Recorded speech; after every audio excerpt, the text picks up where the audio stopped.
had this thing recently where I saw this coffee shop was offering pistachio milk. So I thought, ooh, how cool, pistachio milk. I've never tried that before.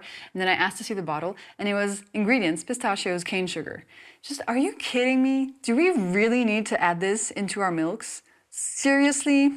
Ugh, super frustrating. So I then ended up just switching back to asking for whole milk, because whole milk is protein and fat, very small amount of sugar, naturally occurring, not going to raise your glucose levels significantly. So I went for whole milk, which is generally the option that I choose.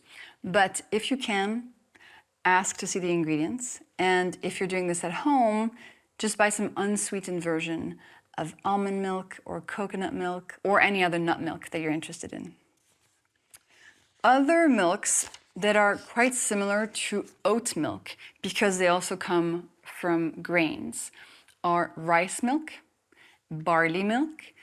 All of those kinds of milk are going to be 100% glucose because they're just starch. And if this is sounding a little complicated, like you can't keep track of which milks are good and which milks are bad, I have a free recap one-pager PDF linked in the description of this episode that'll give you a nice table with all the different types of milks and which one you should have, which ones you should avoid.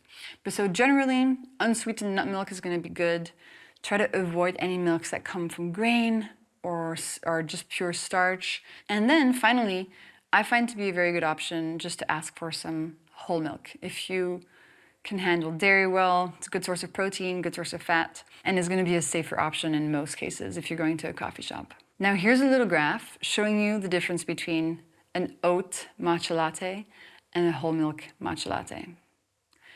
Big difference, as you can see, because oat milk, again, 100% starch, turns to glucose, big spike.